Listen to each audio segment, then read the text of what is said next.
right? We're holding again, literally days after, the week after the International Shluchim Ha'Olami, the International Shluchim Convention, and in continuation also to the celebrations in honor of Rosh Chodesh Kislev, the first of Kislev, which was the day that the Rebbe first revealed himself back to the Hasidim after he closed himself in his room from Simchas Torah with the heart condition that took place, and these celebrations basically they express the hiskashus, the connection that we have with the Rebbe. We spoke about the concept that the Rebbe went and revealed that not only the shluchim that were appointed are shluchim, are emissaries, in order to go and to do hafotza sayadus, hafotza mayanos, to go and to spread the well springs of Chassidus and the Yiddishkeit. But today, every single Jew is an emissary, a shliach of. The Rebbe uses the expression, the Moiri, the Chami, the previous Lubavitcher Rebbe, Rabbi Yosef Yitzchak Schneerson, which is basically an expression that the Rebbe has told us also includes he himself, the Rebbe. And therefore, what would be more appropriate than a story about one of the Rebbe's shluchim? It's a familiar story from some of you perhaps, but it's a classic. And therefore, I feel that it would be appropriate to go into to review the story, to give it over again. It was printed this past week also in one of the weekly brochures that are given out.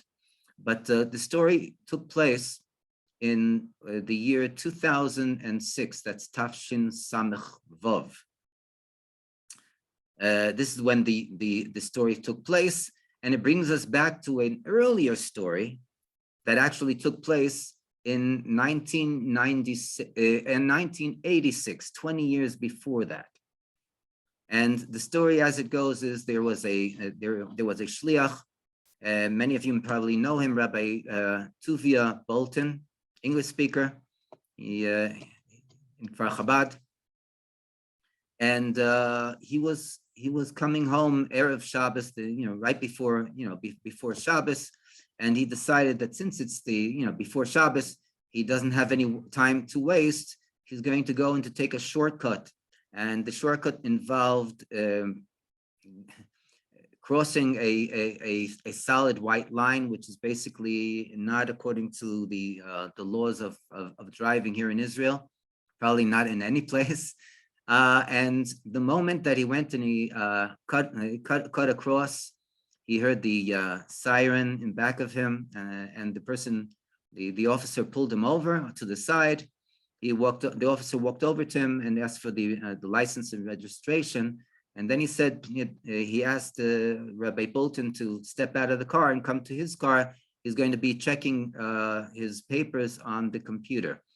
Until Rabbi Bolton got out of the car and came, so the policeman was already in the midst of writing out a traffic ticket for Rabbi Bolton, and he looks up and he says, "Your name is Tuvia Bolton, right?"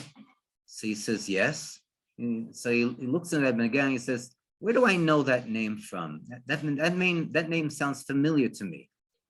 So Rabbi Bolton, with a smile, he says, "From jail?" So the person looks up, kind of in a half state of shock, like, he was pulled over just now, and you're telling him that you have a past in prison. And he quickly goes and he fills in the blanks for the policeman. He says, "Well, I go to the prison on a regular basis. I read the scroll of Esther on the holiday of Purim. I go and I kindle the lights of Hanukkah for the holiday of Hanukkah. I put tefillin on with the prisoners on a regular basis. So here, maybe that's where you know my name." So the officer gets out of his car. He quickly tears out the ticket, and he looks at him. He says, "You're Chabad, right?" So he's trying to think, wait a second, is that going to help me or is it going to be against me? You never know with people. So but he quickly he pulls himself together, and he says, "Yes, I'm an emissary of the Rebbe." So he says, giving him the ticket, he says, "I have a story for you from the Rebbe." Rabbi Bolton takes the ticket, and he thinks to himself, "Well, at least I'll get my money's worth from this incident." And he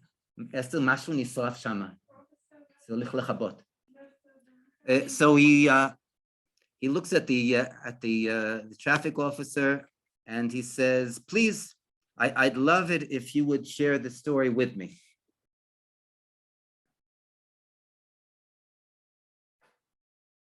And he starts telling the following story.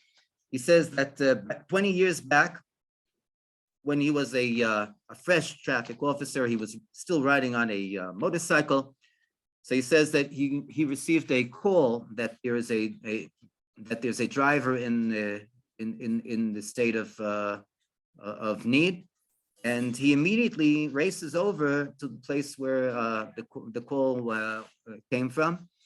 And as he gets to the place, there was an Arab driver that literally knocks into his motorcycle and flings him down into the ravine, some maybe 4.5 meters. And from that accident, he tells that he had his spine was broken, his neck was broken. They managed to somehow get him out of the ravine and get him to the hospital. There was surgery that was performed, and the doctors looked at him and they said to him that it's literally a miracle, because they were able to save his life.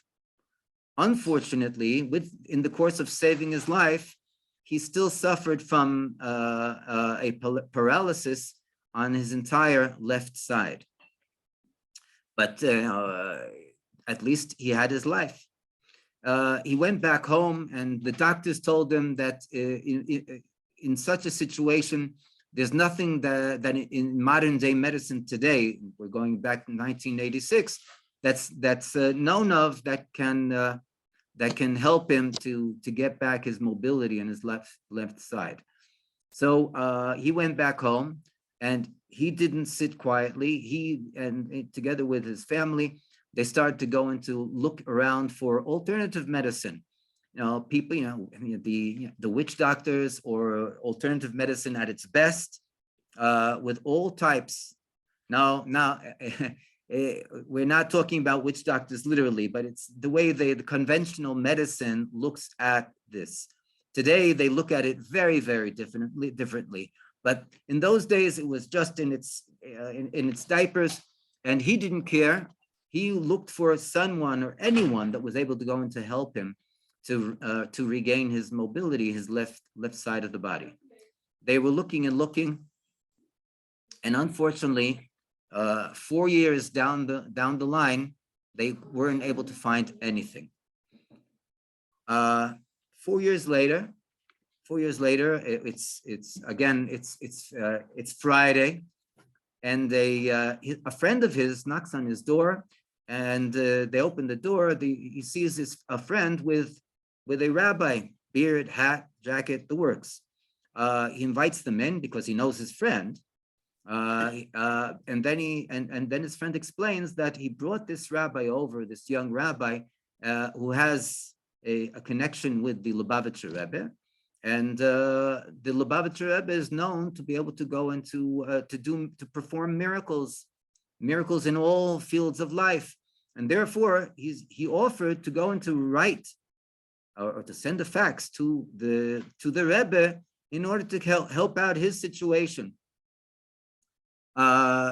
Before we go on, it was literally the same week that his family doctor he received a call from his family doctor, and his family doctor told him that he knows how he's been suffering for 4 years now after the accident, and it was brought to his attention that there is a certain surgery that was found in Germany And this surgery, it's still in its experimental state, but it looks like this surgery might be able to help him. He looked at the doctor and he said, listen, I've been trying for, and I've been investing so much money in looking for a remedy to this health situation. If there's a surgery, it's worthwhile. And he basically agreed to go into have the surgery done. It was going to be done. It was confirmed for another 2 weeks in the future. Meantime, that Friday, the friend comes with this rabbi, and he looks at his friend and he says, listen, you know how my perspective about religion, I have no connection whatsoever with religion, and I definitely don't want to have any connection with a person like this, a rabbi. So please, if you may, take your rabbi friend and leave my home. So then his friend looks at him and he says to him, listen, you've been going and searching high and low for something that could help you. And I come and I bring you someone that is the emissary of the Rebbe. And it's been proven over and over and again that this grand rabbi's blessings work. So listen, you have nothing to lose but to sit down and to write a letter, and if it doesn't help, it's not going to make anything worse. So he basically, at the end, he gave in, he agreed. He sat down and he wrote a letter. It was a 2-liner. He said, Rabbi, I'm asking, he said he's asking for health and for livelihood, for parnasa. Those are the 2 things that he had in his mind, and that's what he wrote down. And this fax was sent from this policeman's home. He had a fax machine. They sent it Erev Shabbos, and then the friend with the rabbi went on their way, and good Shabbos. Motzei Shabbos, 9 hours approximately after Shabbos was out in Israel, all of a sudden they get a fax. His wife goes over to the fax machine. Who's faxing in late in the evening? And they look at the paper, and it says it's from the secretary of the Lubavitcher Rebbe. They didn't understand what's going on. Middle of the Saturday night, all of a sudden they're getting a fax from the Lubavitcher Rebbe's secretary. And the wife reads it. The wife reads the fax to the husband, and she says that the Rebbe writes here that there is no need to perform the surgery. And with Hashem's help, you will get back to 100% of your health. Now the guy looks at his wife and he says, "That's the reply that the grand rabbi sent me." He says, "Something's wrong over here. Something's fishy." You see, when he wrote the letter, he says he didn't say that he's looking into any surgery. He didn't write anything about it. So basically, he came to the conclusion that this other younger rabbi, he went and he wrote another letter or whatever, and that's how the rabbi knows. And the fact that the rabbi is telling him not to do surgery, that's off the wall. That's unheard of, because it's the only thing that he sees that for the period of 4 years that might help him. So he's going to not do the surgery, and he's going to rely on the blessing of Hashem, who he doesn't really express too much compassion or belief for. Anyway, he took the fax and he crumpled it up and he threw it into the dustbin. He threw it into the garbage. And he went to sleep. Early 2 days later, early Monday morning, his phone rings. It was like 6 o'clock in the morning. Who's calling at 6 o'clock in the morning? He turns over, he gets he takes the phone, the receiver of the phone. He says, "Hello, who is this?" So on the other side, the person identified himself as Eddie. And he says, "This is Eddie from the traffic police, and we're getting together a new group in the traffic police, and we wanted to know if you would like to join it." So he says, "What? What is this, a practical joke? 6 o'clock in the morning, you're asking me if I want to join the traffic police?" And he hangs up the phone very abruptly. And then he turns over in his bed, and all of a sudden it hit him. He just picked up the phone with his left hand, and he's been paralyzed in his left side for 4 years. And he says to himself, how did he do this? How was he able to do this? And then while he's thinking about yes, no, we're black and white, all of a sudden the phone rings again. He picks up the phone. And again, he picks up the phone with his left hand. And the person on the phone says, listen, it wasn't a joke. I was speaking very seriously. He says, well, I apologize. And if you want, you can join the new group that's getting together. Come on Wednesday. And he hangs up the phone. And this guy is still in a state of shock. He takes his left hand and he holds it in front of his eyes. And he's picking it, moving it back and forth, up and down. And he sees, wow, he's able to move his hand. And together with this, he's able to move his feet, both feet. And he's unbelievable in a state of shock in regard to the surprise that he received that morning. Wednesday comes and he goes over to the traffic police. As he's sitting, as he goes to the traffic police, he sees that when he enters, that all the people there have changed.